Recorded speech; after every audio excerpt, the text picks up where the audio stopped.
So now let's move on to the duties that a government primary teacher had to do. It's not a choice. अगर आपका नाम duty list में आ गया है तो आपको करना ही होगा। इसमें सबसे इम्पोर्टेंट होती है इलेक्शन ड्यूटी। टीचिंग के बाद अगर यूपी गवर्नमेंट के प्राइमरी स्कूल के टीचर्स की सबसे इम्पोर्टेंट ड्यूटी होती है तो वो है इलेक्शन ड्यूटी। इलेक्शन ड्यूटी को मैंने सबसे इम्पोर्टेंट इसलिए बोला है क्योंकि हमारे देश में चुनाव की प्रक्रिया एक बहुत ही इम्पोर्टेंट रोल प्ले करती है। ये चुनाव ही है जिस पर हमारे देश का भविष्य निर्भर होता है। हम टीचर्स का इलेक्शन ड्यूटी में काम होता है इलेक्शन प्रोसेस को स्मूथली कंडक्ट कराना, पोलिंग बूथ को मैनेज करना और वोटर्स को गाइड करना।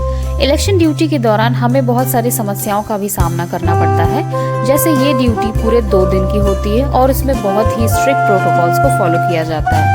ऐसा नहीं है कि इलेक्शन ड्यूटी सिर्फ टीचर्स की ही लगती है, यहाँ पे बाकी अदर डिपार्टमेंट्स भी होते हैं, बट ज्यादातर संख्या में टीचर्स होते हैं। आप सभी लोग तो सिर्फ वोट डालने जाते होंगे, पर हम टीचर्स हैं जो वोटिंग प्रक्रिया को संपन्न कराते हैं। एक टीचर के बिना वोटिंग की प्रक्रिया बहुत ही मुश्किल होती है। नेक्स्ट टॉपिक है बीएलओ ड्यूटी।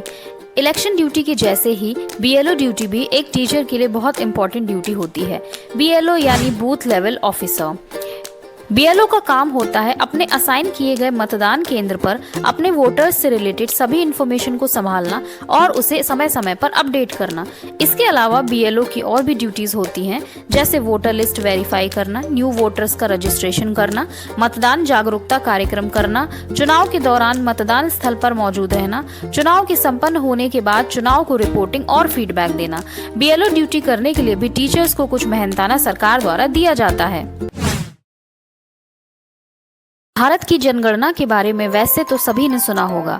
ये एक ऐसी प्रोसेस है जिसमें देश की हर एक व्यक्ति की गिनती होती है, लेकिन क्या कोई ये भी जानता है कि इसमें टीचर्स की ही ड्यूटी लगाई जाती है। जनगणना के दौरान टीचर्स को हर घर में जाकर लोगों से उनके परिवार के सभी मेंबर्स की संख्या, उनकी उम्र, उनकी शिक्षा और रोजगार से रिलेटेड डेटा कलेक्ट करना होता है।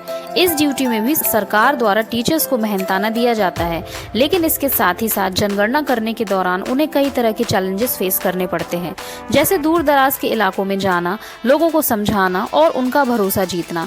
ये एक डिमांडिंग टास्क है, बट ये हम टीचर्स का योगदान है भारत की तरक्की में। Board exam duty. हर साल फरवरी से लेकर मार्च तक हाई स्कूल और इंटर की बोर्ड परीक्षाएं कराई जाती हैं, जिसमें भी हम शिक्षकों की ड्यूटी लगाई जाती है। या फिर मैं यूं कहूं कि बोर्ड की परीक्षा बेसिक के टीचर्स के बिना करना बेहद मुश्किल है। लेकिन बोर्ड एग्जाम ड्यूटी हम सभी टीचर्स के लिए ज्यादा फायदेमंद नहीं होती, क्योंकि ये लंबे समय के लिए होती है और जो समय हमारा अपने क्लासेस में अपने बच्चों का रिविजन कराने में जाना चाहिए था, वो समय हमारा ड्यूटी में निकलता है। इसके साथ ही ड्यूटी 2 शिफ्टों में होती है और दिन में 2 बार 3-3 घंटों के लिए खड़े रहना हमारे लिए भी मुश्किल होता है और हमें इसका मेहनताना भी हमारे हिसाब का नहीं मिलता। एक पेपर ड्यूटी में 18 या 20 रुपए ही मिलते हैं, इसलिए मैं तो उस समय में अपने बच्चों को पढ़ाना ही प्रेफर करती हूँ।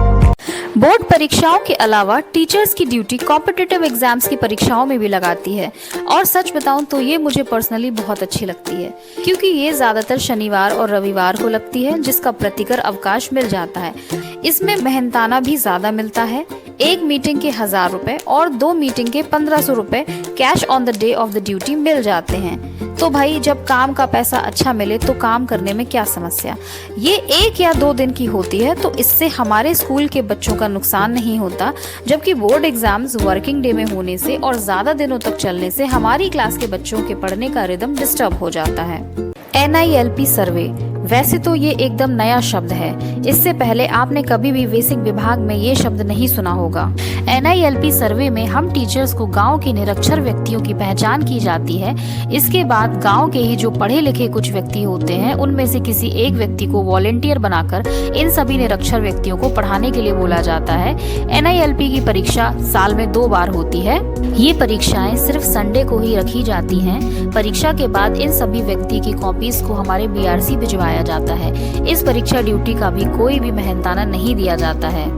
तो अगर आपका सपना भी यूपी में प्राइमरी शिक्षक बनना है, तो आपको भी इन सभी ड्यूटीज के लिए तैयार होना होगा।